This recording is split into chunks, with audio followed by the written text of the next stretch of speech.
ngawontenaken sesaji syukur menika wonten syarat-syaratipun Yai Prabu.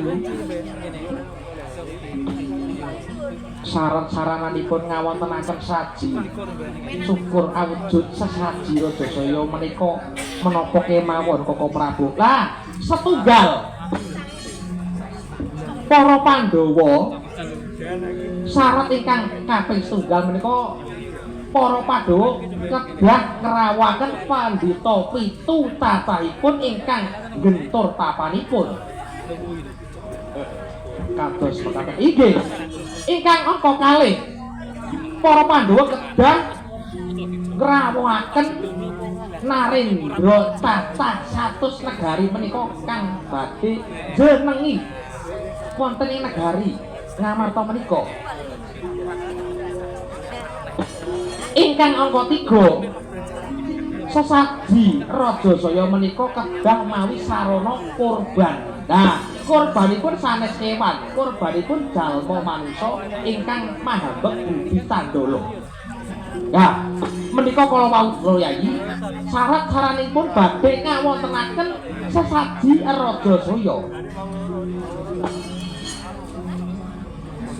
Koko Prabu, syarat ingkang angka setunggal para Pandhawa kedah ngrawakaken pendhita cacah 7 ingkang rai saged nyembadani. Dene ana angka kalih para Pandhawa kedah ngrawakaken Nalendra cacah 100 negari kang rai ugi saged nyembadani. Ingkang angka 3 para Pandhawa kedah mawi sarana kurban anggenipun badhe ngawontenaken sesaji Rajasaya. Koko Prabu menika ingkang dadosaken pajare manah kula selaminipun ngakesan ingkang rayi pun Puntadewa boten nate damel kasangsayanipun ingkang asanes langkung-langkung damel pepejah menawi to sesaji Rajasaya menika kedah mawi tumbal langkung prayogi. Sesaji Rajasaya menika kula wurungaken Koko Prabu. Lho piye to rembug wis babi kok wis wurung ya apa kuwi? Yai Prabu pripun?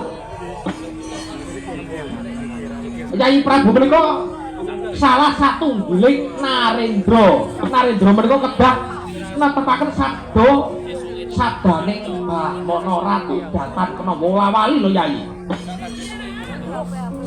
Menawi to Yai Prabu kurungaken sedya anggenipun para Pandhawa badhe ngawontenaken sesaji Rajasaya boten Yai Prabu piyambak ingkang ireng nanging sedaya para Pandhawa menika ingkang nyandang wirangipun. Tresna kakangku. Perkudara kepiye? Kelilana nanggonku ngucap. Siap biar matur apa?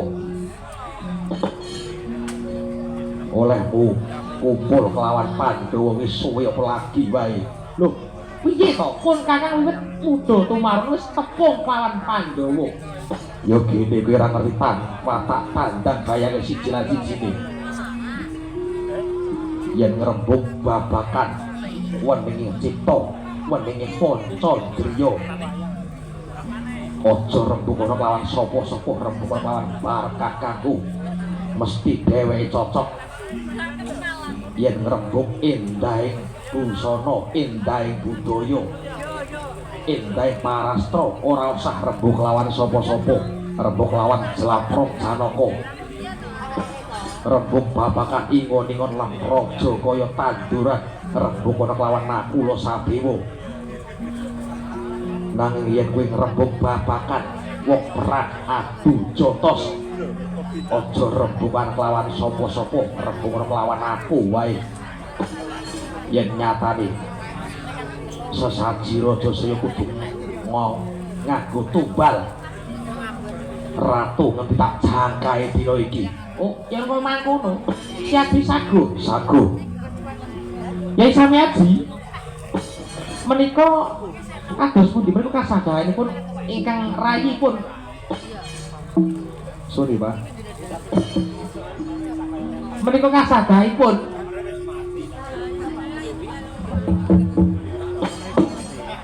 Kakang Prabu. Wonten nggih. Wong lumo ora kaya keluargane Pak Ngadi. Lah iya Wayang. ngurusi kopi apa? Menika kasadhanipun Yayi Werkudara ingkang badhe pados tumbal. Yayi Prabu keparengaken menapa mboten? Menawi sedaya kala wau pekajengipun Yayi Werkudara kula namung nyumanggaaken Kakang Prabu. Yayi, Piye? iki wis antuk palilah saka Yayi Puntadewa.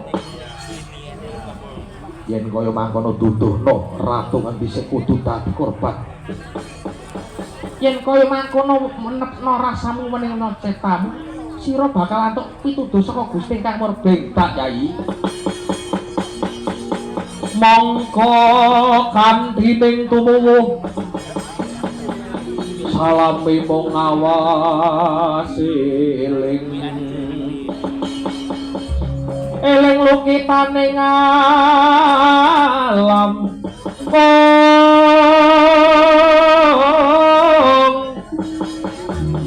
Babi redyaning dumadi sopadinir ing sangsaya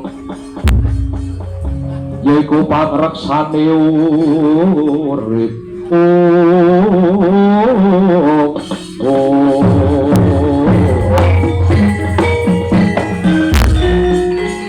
buat lanting kalah buat majar pada bentar Tinon lekok bosan.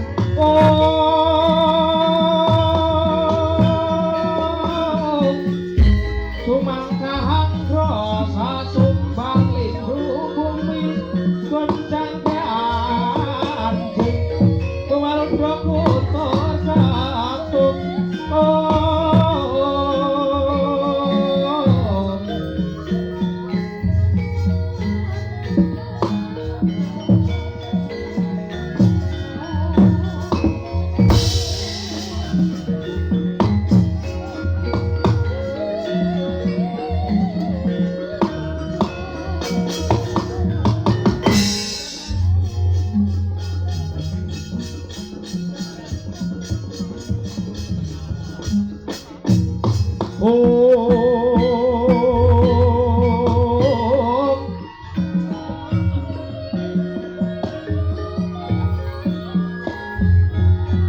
ana pandhita karya wangsit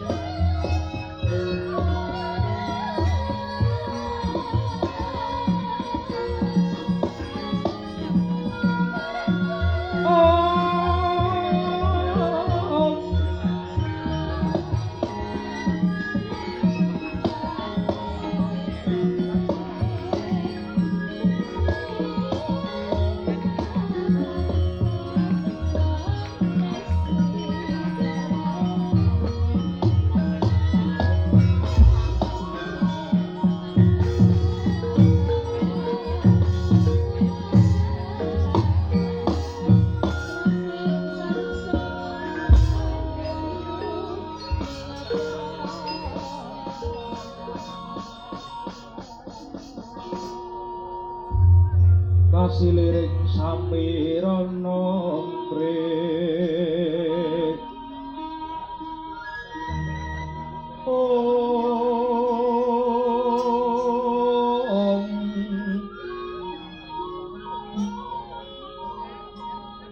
Sekar gadung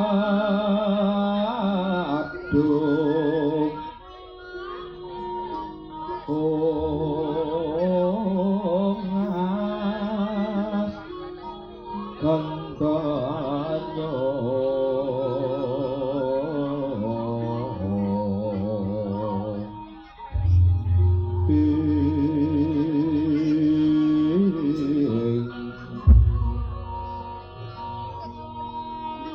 maweh rarasenani priya